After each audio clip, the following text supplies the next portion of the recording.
Hi friends, welcome to my new video. So ಎಲ್ಲರಿಗೂ ಸುಸ್ವಾಗತ. So ಯಾರೆಲ್ಲ ಯುವನಿಧಿ ಬಗ್ಗೆ ಒಂದು ಹೊಸ ಅಪ್ಡೇಟ್ ತೊಗೋಬೇಕು ಅಂದ್ಕೊಂಡಿದ್ದೀರಿ, ಸೊ ಅವರೆಲ್ಲ ನನ್ನ ಚಾನಲಲ್ಲಿ ಒಂದು ಹೊಸ ಅಪ್ಡೇಟ್ ನೋಡ್ಕೋಬೋದು. ಯಾಕಪ್ಪ ಅಂತಂದರೆ ಕೆಲವೊಂದಿಷ್ಟು ಸ್ಟೂಡೆಂಟ್ಗಳದ್ದು ಅಲ್ಲ, ಎಲ್ಲ ಸ್ಟೂಡೆಂಟ್ಗಳಿಗೆ ಜೂನ್ ಜುಲೈ ಅಮೌಂಟ್ ಬಂದಿಲ್ಲ. ಮತ್ತು ಇನ್ನೊಂದು ಏನಪ್ಪ ಅಂತಂದರೆ ಮಾರ್ಚ್ ಏಪ್ರಿಲ್ ಮೇ ಅದು ಕೂಡ ಅಮೌಂಟ್ ಬಂದಿಲ್ಲ, ಆ ಮಂತಿನ ಕೂಡ ಅಮೌಂಟ್ ಬಂದಿಲ್ಲ. ಸೊ ಅವ್ರಿಗಾಗಿ ಒಂದು ಹೊಸ ಅಪ್ಡೇಟ್ ತಂದಿದ್ದೀನಿ. ಮತ್ತು ಇನ್ನೊಂದು ಏನೇನಪ್ಪ ಅಂತಂದರೆ ಕೆಲವೊಂದು ಸ್ಟೂಡೆಂಟ್ಗಳದ್ದು ಹೊಸದು, ಮೊದಲು DDPI ಪೆಂಡಿಂಗು, DDPO ಪೆಂಡಿಂಗು ಮತ್ತು DDPI ಪೆಂಡಿಂಗ್ ಅಂತ ಬರ್ತಾಯಿತ್ತು. ಮತ್ತು ಇನ್ನೊಂದು ಸ್ಟೇಟಸ್ ಚೆಕ್ ಮಾಡಿದ್ರೆ ಇನ್ನೊಂದು ಕ್ವಶನ್ ಬೇರೆ ಬಂದಿದೆ. ಅದೇನಪ್ಪ ಅಂತಂದರೆ DEO ಅಂತ ಬರ್ತಾಯಿದೆ, ಅದನ್ನು ಕೂಡ DEO ಪೆಂಡಿಂಗ್ ಅಂತ ಬರ್ತಾಯಿದೆ. ಸೊ ಅದು ಕೂಡ ಒಂದು ಹೊಸ ಸ್ಟೇಟಸ್ ಬರ್ತಾಯಿದೆ. ಸೊ ಅದು ಕೂಡ ಇವತ್ತೊಂದು ಅಪ್ಡೇಟ್ ಕೊಡ್ತೀನಿ, ಏನಪ್ಪ ಅಂತ ಅದು ಹೇಳ್ತೀನಿ ಮುಂದಿನ ಒಂದು ಸ್ಟೆಪ್ಪಲ್ಲಿ. ಸೊ ಏನಪ್ಪ ಅಂತಂದರೆ ಮೊದಲು ನಮ್ಮ ಚಾನಲ್ಗೆ ಯಾರಾದರೂ ಹೊಸಬ್ರಿದ್ದರೆ ನಮ್ಮ ಚಾನಲ್ ಸಬ್ಸ್ಕ್ರೈಬ್ ಮಾಡಿ ಮತ್ತು ಈ ವಿಡಿಯೋ ಲೈಕ್ ಮಾಡಿ ಮತ್ತು ನಿಮ್ಮೆಲ್ಲ ಫ್ರೆಂಡ್ಸ್ಗಳಿಗೆ ಶೇರ್ ಮಾಡಿ. ಸೊ ಏನಪ್ಪ ಅಂತಂದರೆ ಎಲ್ಲರದ್ದು status DDPI pending, DDPO pending, DDPI pending ಅಂತ ಬರ್ತಾಯಿದೆ. ಸೊ ದಯವಿಟ್ಟು ಅದೇನೆಲ್ಲ ಬರುತ್ತಲ್ಲ DDPI ಪೆಂಡಿಂಗು, DDPO ಪೆಂಡಿಂಗ್ ಅಂತ ಇದೆಯಲ್ಲ, ಸೊ ನಿಮ್ಮ ಹತ್ತಿರದ DDPI ಆಫೀಸ್ಗೆ ಹೋಗಿ ನಿಮ್ಮ ಡಾಕ್ಯುಮೆಂಟ್ಸ್ ವೆರಿಫಿಕೇಷನ್ ಮಾಡ್ಕೊಳ್ಳಿ. ದಯವಿಟ್ಟು ಪದೇ ಅದು ಹೇಳೋಕ್ಕೆ ಹೋಗಲ್ಲ. ಸೊ ಅದಕ್ಕೆ ಆಯಿತು, DDPI ಪೆಂಡಿಂಗು ಅಂತ ಬರ್ತಾಯಿದ್ದಾರೆ. ಸೊ ನಿಮ್ಮ ಆಫ್ಲೈನ್ ಡಾಕ್ಯುಮೆಂಟ್ಸ್ ವೆರಿಫಿಕೇಷನ್ ಮಾಡ್ಕೊಳ್ಳಿ ನಿಮ್ಮ ಹತ್ತಿರದ DDPI ಆಫೀಸ್ಗೆ ಹೋಗಿ. ಸೊ ಇನ್ನೊಂದು ಏನಪ್ಪ ಅಂತಂದರೆ DEO ಅಂತ ಬರ್ತಾಯಿದೆ, DEO ಅಂತ ಬರ್ತಾಯಿದೆ. ಸೊ ಅದು ಕೂಡ ನಿಮ್ಮ ಅಲ್ಲಿ ಹತ್ತಿರದ DDPI ಆಫೀಸ್ ಹೇಗಿರುತ್ತೆ ಅದೇ ಥರ DEO ಆಫೀಸ್ ಅಂತ ಇರುತ್ತೆ. ಸೊ DEO ಆಫೀಸ್ಗೆ ಹೋಗಿ ನಿಮ್ಮ ಡಾಕ್ಯುಮೆಂಟ್ಸ್ ವೆರಿಫಿಕೇಷನ್ ಮಾಡ್ಕೊಳ್ಳಿ. ಸೊ ಅವರು ವೆರಿಫಿಕೇಷನ್ ಮಾಡಿನಿ ಅಂತ ಅಂತಾರೆ, ಬಟ್ ಮಾಡಿರೋಂಗಿಲ್ಲ. ಸೊ ನೀವು ಇನ್ನೊಮ್ಮೆ ಹೇಳಿ ಅವರಿಗೆ, ಸೊ ನೀವು ಮಾಡಿದ್ರು ಕೂಡ ಈ ಸ್ಟೇಟಸಲ್ಲಿ ಈ ಥರ ತೋರಿಸ್ತಾ ಇದೆ, ಸೊ ದಯವಿಟ್ಟು ಮಾಡಿ ಅಂತ ರಿಕ್ವೆಸ್ಟ್ ಮಾಡ್ಕೊಳ್ಳಿ, ಮಾಡ್ತಾರೆ. ಸೊ ಇನ್ನೊಂದು ನೆಕ್ಸ್ಟ್ ಏನಪ್ಪ ಅಂತಂದ್ರೆ, ಸೊ ಮೇನಾಗಿ ಏನಪ್ಪ ಅಂತಂದರೆ ಮಾರ್ಚ್ ಏಪ್ರಿಲ್ ಮೇ ಅಮೌಂಟು ಕೆಲವೊಂದು ಸ್ಟೂಡೆಂಟ್ಗಳಿಗೆ ಬಂದಿಲ್ಲ, ಮತ್ತು ಕೆಲವೊಂದಿಷ್ಟು ಸ್ಟೂಡೆಂಟ್ಗಳಿಗೆ ಜೂನ್ ಜುಲೈ ಕೂಡ ಅಮೌಂಟ್ ಬಂದಿಲ್ಲ. ಮೊದಲು ಮಾರ್ಚ್ ಏಪ್ರಿಲ್ ಮೇ ಅಮೌಂಟ್ ಯಾರಿಗೆ ಬಂದಿಲ್ಲ ಅಂತ ಹೇಳ್ತೀನಿ.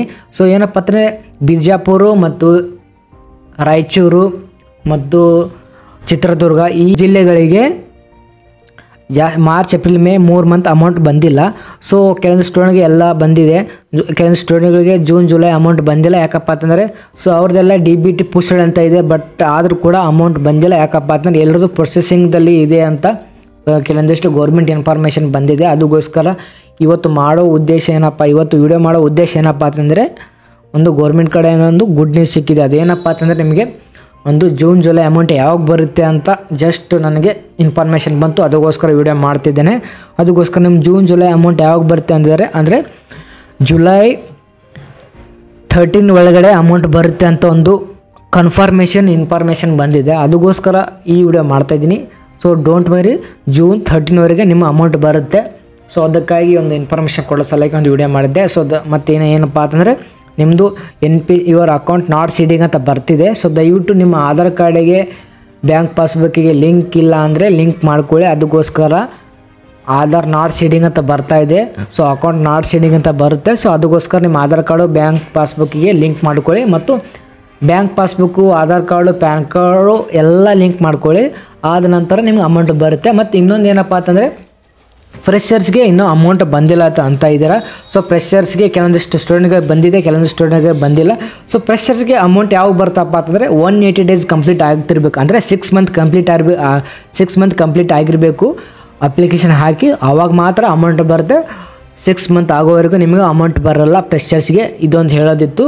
ಸೊ ಏನಪ್ಪ ಅಂತಂದರೆ ಇನ್ನೊಂದು ಇಂಪಾರ್ಟೆಂಟ್ ಏನಪ್ಪ ಅಂತಂದರೆ, ಸೊ ಫ್ರೆಷರ್ಸ್ಗೆ ಅಮೌಂಟ್ ಬಂದಿದೆ ಇವಾಗಲೇ. ಸೊ ಕೆಲವೊಂದು ಸ್ಟೂಡೆಂಟ್ಗಳಿಗೆ ಬಂದಿದೆ, ಕೆಲವೊಂದು ಸ್ಟೂಡೆಂಟ್ಗಳಿಗೆ ಬಂದಿಲ್ಲ. ಸೊ ಬರುತ್ತೆ, ಯಾಕಪ್ಪ ಅಂತ ನಿಮ್ಮ ಸ್ಟೇಟಸ್ ಕೂಡ DBT ಪುಸ್ಟೆಡ್ ಅಂತ ಬರಬೇಕು, ಆದಮೇಲೆ ನಿಮಗೆ ಅಮೌಂಟ್ ಬರುತ್ತೆ. ಇನ್ನೊಂದು ಏನು ಕ್ವಶನಪ್ಪ ಇಂಪಾರ್ಟೆಂಟ್ ಏನಪ್ಪ ಅಂತಂದರೆ, ಸೊ ಅದು ಹೇಳಬೇಕಾಗುತ್ತೆ. ಸೊ ನಿಮಗೆ ಒಂದು ಯುವನಿಧಿ ಹೆಲ್ಪ್ಲೈನ್ ನಂಬರ್ ಕೇಳ್ತಾ ಇದ್ರಿ. ಸೊ ನನ್ನ ಈ ಯುವನಿಧಿ ಹೆಲ್ಪ್ಲೈನ್ ನಂಬರು ನಿಮಗೆ ನನ್ನ ಈ ವಿಡಿಯೋ ಕಮೆಂಟಲ್ಲಿ ಮತ್ತು ನನ್ನ ವಿಡಿಯೋದ ಡಿಸ್ಕ್ರಿಪ್ಷನ್ನಲ್ಲಿ ನಾನು ಯುವನಿಧಿ ಹೆಲ್ಪ್ಲೈನ್ ನಂಬರ್ ಹಾಕಿರ್ತೀನಿ, ಇಲ್ಲ ಅಂದರೆ ನನ್ನ ವಾಟ್ಸಪ್ ಗ್ರೂಪಲ್ಲಿ ಯುವನಿಧಿ ಹೆಲ್ಪ್ಲೈನ್ ನಂಬರ್ ಹಾಕಿರ್ತೀನಿ. ಸೊ ನಿಮ್ಮ ಪ್ರಾಬ್ಲಮ್ ಕೂಡ ಹೆಲ್ಪ್ಲೈನ್ ನಂಬರ್ಗೆ ಫೋನ್ ಮಾಡಿ ನಿಮ್ಮ ಕ್ವಶನ್ ಅಥವಾ ನಿಮ್ಮ ಪ್ರಾಬ್ಲಮ್ಗೆ ಒಂದು ಸೊಲ್ಯೂಷನ್ ತೊಗೊಂಡ್ಕೊಳ್ಳಿ. ಯಾಕಪ್ಪ ಅಂತಂದರೆ ಪದೇ ನಾ ಫೋನ್ ಮಾಡೋಕ್ಕೆ ಹೋದರೆ ಅವರು ಇರಿಟೇಟ್ ಆಗ್ತಾರೆ. ಅದಕ್ಕೋಸ್ಕರ ನೀವು ದಯವಿಟ್ಟು ಹೆಲ್ಪ್ಲೈನ್ ನಂಬರ್ ಹಾಕಿರ್ತೀನಿ, ನೀವು ಒಮ್ಮೆ ಫೋನ್ ಮಾಡಿ ಕನ್ಫರ್ಮೇಷನ್ ಮಾಡ್ಕೊಳ್ಳಿ. ಯಾಕಪ್ಪ ಅಂತಂದರೆ ಪದೇ ನಾ ಹಚ್ಚಿದ್ರೆ ಅವರು ಇರಿಟೇಷನ್ ಮಾಡ್ತಾರೆ, ಬಟ್ ಎಲ್ಲರದ್ದು ಕ್ವಶನ್ ಕೇಳಬೇಕಂದ್ರೆ ಅವರು ಸರಿಯಾಗಿ ಉತ್ತರ ಕೊಡೋಲ್ಲ. ಸೊ ಎಲ್ಲರೂ ಬೇರೆ ಥರ ನಿಮ್ಮದೇ ಆದಂಥ ನೀವು ಸ್ಟೇಟಸಲ್ಲಿ ಎಲ್ಲರದ್ದು ಅಪ್ಲಿಕೇಶನ್ ಚೆಕ್ ಮಾಡಿದ್ರೆ ಬೇರೆ ಸ್ಟೇಟಸ್ ತೋರಿಸ್ತಾ ಇರುತ್ತೆ. ಸೊ ನಿಮ್ಮ ಸ್ಟೇಟಸ್ ಏನು ತೋರಿಸ್ತಾ ಇದೆ ಅಂತ ಅವರಿಗೆ ಹೇಳಿ. ಅಪ್ಲಿಕೇಶನ್ ನಂಬರ್ ಕೇಳ್ತಾರೆ, ಅಪ್ಲಿಕೇಶನ್ ನಂಬರ್ ಹೇಳಿ ನಿಮ್ಮದು, ಮತ್ತು ಸ್ಟೇಟಸ್ ಏನು ಬರ್ತಾ ಇದೆ ಅಂತ ಅದನ್ನು ಕೂಡ ಹೇಳಿ. ಅವರು ಕೂಡ ಒಮ್ಮೆ ಚೆಕ್ ಮಾಡ್ಕೋತಾರೆ, ಕನ್ಫರ್ಮೇಷನ್ ಮಾಡ್ಕೊಂಡು ಅದಕ್ಕೆ ಏನು ಸೊಲ್ಯೂಷನ್ ಅಂತ ಅವರೇ ಹೇಳ್ತಾರೆ. ಸೊ ದಯವಿಟ್ಟು ನಿಮ್ಮ ಅಪ್ಲಿಕೇಶನ್ ನಂಬರ್ ಕಳಿಸಿ ನೋಡಿ, ನಿಮ್ಗೆ ಸೊಲ್ಯೂಷನ್ ಕೊಡ್ತಾರೆ. ಓಕೆನಾ. ಮತ್ತು ಏನಾದರೂ ನಿಮಗೆ ಕ್ವಶನ್ ಇದ್ದರೆ ದಯವಿಟ್ಟು ಕಮೆಂಟ್ ಮಾಡಿ, ಅದಕ್ಕೆ ಸೊಲ್ಯೂಷನ್ ಕೊಡೋಕ್ಕೆ ನಾನು ಒಂದು ಟ್ರೈ ಮಾಡ್ತೀನಿ. ಓಕೆನಾ. ಸೊ ಇಲ್ಲಿ ತನಕ ಕೊನೆ ತನಕ ವಿಡಿಯೋ ನೋಡೋದಕ್ಕೆ ಧನ್ಯವಾದಗಳು. ಸೊ ಯಾರಾದರೂ ನಮ್ಮ ಚಾನಲ್ ಹೊಸಬರಿದ್ದರೆ ನಮ್ಮ ಚಾನಲ್ಗೆ ಸಬ್ಸ್ಕ್ರೈಬ್ ಮಾಡಿ, ಮತ್ತು ಈ ವಿಡಿಯೋ ಲೈಕ್ ಮಾಡಿ, ಮತ್ತು ನಿಮ್ಮ ಎಲ್ಲ ಫ್ರೆಂಡ್ಸ್ಗಳಿಗೆ ಶೇರ್ ಮಾಡಿ.